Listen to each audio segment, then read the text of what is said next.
नमस्कार, मैं हूं प्रवीण गौतम। दोस्तों, पीएम मोदी का तमिल चैनल थांती टीवी के साथ जब मैंने इंटरव्यू का प्रोमो देखा तो मुझे लगा कि शायद पहली बार यह स्क्रिप्टेड इंटरव्यू नहीं है। पहली बार पीएम मोदी ने असल पत्रकारों के सवालों का सामना किया है, क्योंकि प्रोमो में इसी बहादुरी के साथ एक सवाल को दिखाया गया था इलेक्टोरल बॉन्ड को लेकर। लेकिन जब पूरी पिक्चर देखी तो यह साबित हो गया कि ट्रेलर तो सिर्फ धोखा था और एक बार फिर पीएम मोदी ने सिर्फ एक स्क्रिप्टेड इंटरव्यू दिया है, जिसमें एंकरों ने कोई काउंटर सवाल नहीं किया, सिर्फ सफाई देने का एक प्लेटफॉर्म दिया है, क्योंकि इलेक्टोरल बॉन्ड एक बड़ा मुद्दा हो गया था। थांती टीवी की महिला एंकर पीएम मोदी से इलेक्टोरल बॉन्ड को लेकर क्या सवाल करती हैं, पहले जरा वो सुनिए। एंकर सवाल करती हैं कि सर, इलेक्टोरल बॉन्ड की बात करें तो क्या आपको लगता है कि इलेक्टोरल बॉन्ड में जिस तरह की जानकारी सामने आई है उससे आपकी पार्टी को शर्मिंदगी का सामना करना पड़ा है और आपको बड़ा झटका लगा है, सेटबैक लगा है। तो पीएम मोदी क्या जवाब देते हैं इस सवाल के जवाब में?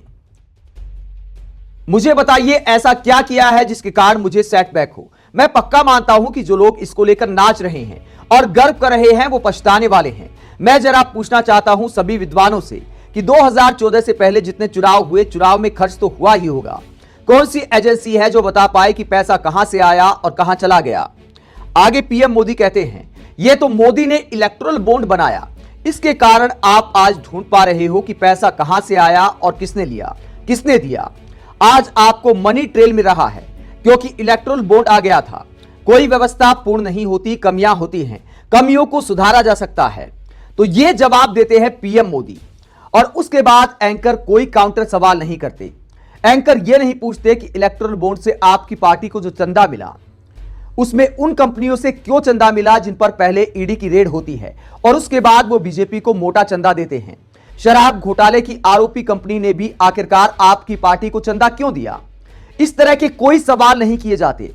पीएम मोदी भ्रष्टाचार को लेकर बड़े बड़े प्रवचन दे जाते हैं, लेकिन एंकर यह सवाल नहीं करते कि अगर आप वाकई भ्रष्टाचार को खत्म करना चाहते हैं, अगर आपकी वाकई भ्रष्टाचारियों के खिलाफ लड़ाई है, तो आप जिन अशोक चव्हाण को भ्रष्टाचारी बता रहे थे उनको अपनी पार्टी में क्यों लिया?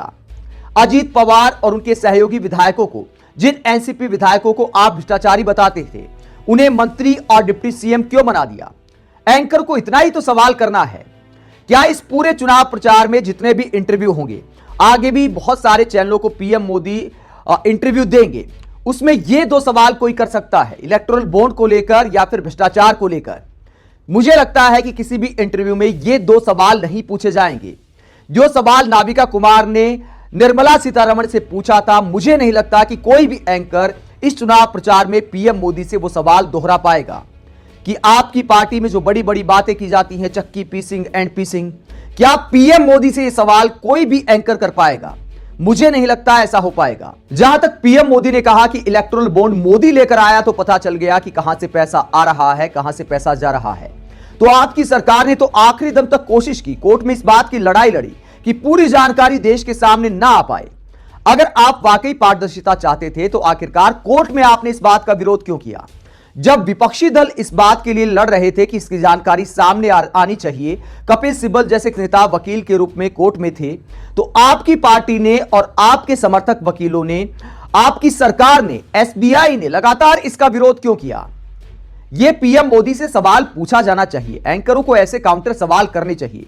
लेकिन हकीकत यह है कि इलेक्टोरल बॉन्ड का मुद्दा जब बड़ा हुआ तो पहले सरकार ने इसकी अनदेखी की, मीडिया में इस मुद्दे को नहीं उठाया गया, लेकिन सोशल मीडिया पर लगातार मुद्दा उठा, हैरान करने वाली अनेक जानकारियां सामने आई, पीएम मोदी और बीजेपी पर सवाल खड़े होने लगे।